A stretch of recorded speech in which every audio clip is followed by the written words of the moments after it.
Danny Stutsman, another dude who just continues to establish his greatness for the Oklahoma Sooners, led the Sooners to that defensive victory.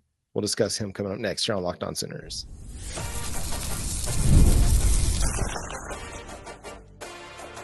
You are Locked On Sooners, your daily podcast on the Oklahoma Sooners. Part of the Locked On Podcast Network, your team every day.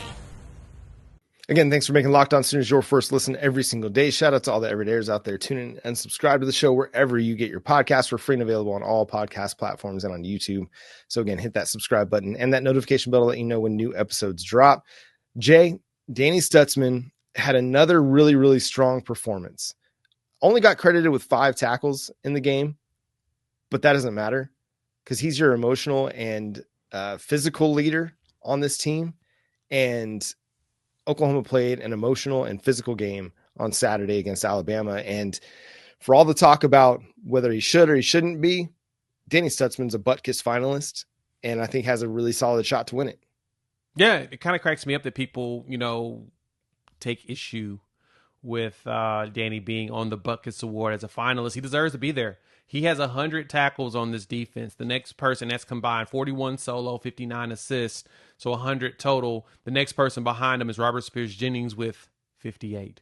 The one after that, Kip Lewis at 50. Literally, Danny is everywhere. And my favorite part about that is, in seeing that, it makes me realize that when teams play against the Oklahoma Sooners, they're trying to test our physicality. They want to test and see, are you guys tough enough for the SEC? Mm-hmm. And we've shown it by having one of the top SEC defenses out there, one of the best in run efficiency in the country, not only in the SEC. And so as everybody is trying to push and question whether Oklahoma is ready for it, they're showing you right now that we got it. And Danny Stutsman has been that leader for it. Sure, he doesn't have a lot of sacks. He doesn't blitz a whole bunch, but he does go in there and stuff the run very often. That's where his tackles come from. And when he's out there a little bit in coverage, teams are not going directly at him as much, or they're going super short where he can go in and get the tackle. Mm. You're seeing that. At some point, John, I can smell a pick six out of Danny Stutsman coming during this LSU game. I was thinking that earlier this week, actually, that Danny Stutsman just is due for an interception, whether it's a pick six or not. He's due for one.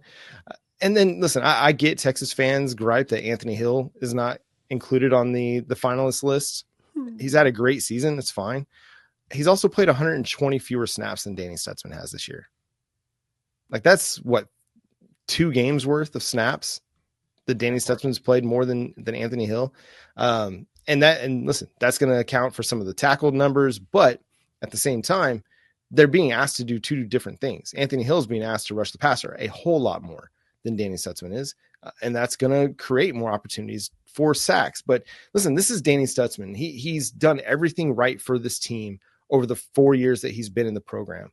Even though the true freshman season under Alex Grinch, played in a rotational role.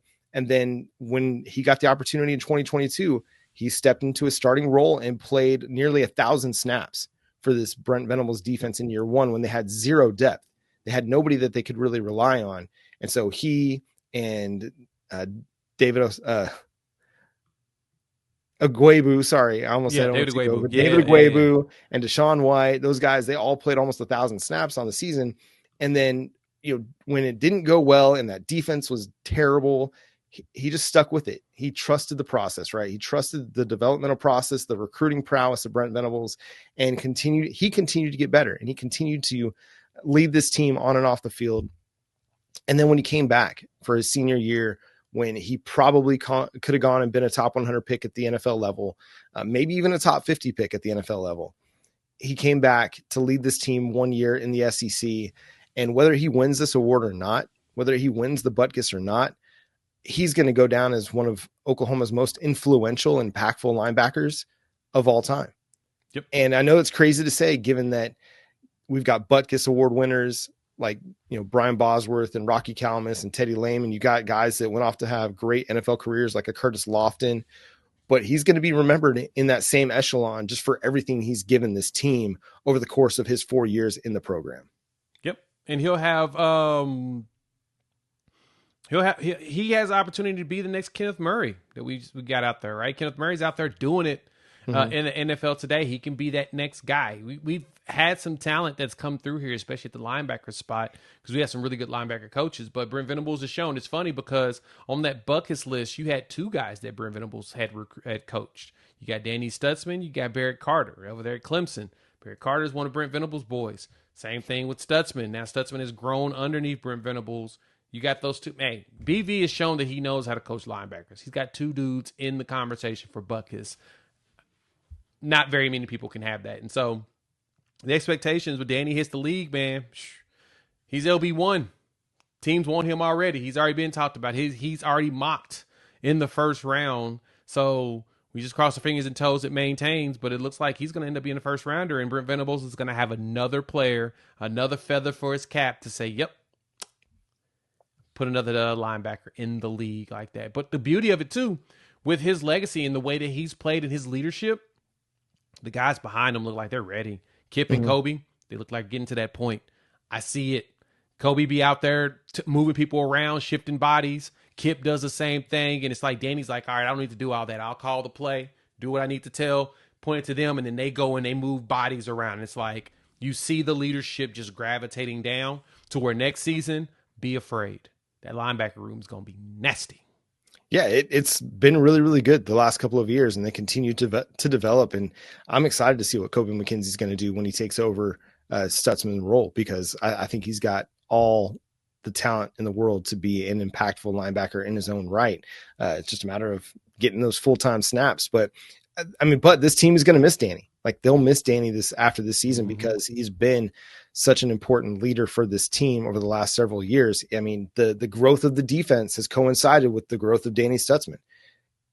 Both have occurred at the exact same time. And how different would this team look if Danny Stutsman decided to transfer after Lincoln Riley left, or after that bad 2022 season? Yeah. He's evidence right there that sometimes just trying to bail on a bad situation, or I don't even say a bad situation, but like negative circumstances, maybe the best way to put it, right. Things not going well, just bailing after one bad season or bailing after a coach leaves isn't always going to be the best way forward for a player. Sometimes sticking with it and understanding, hey, what could change? What could this new guy do for me?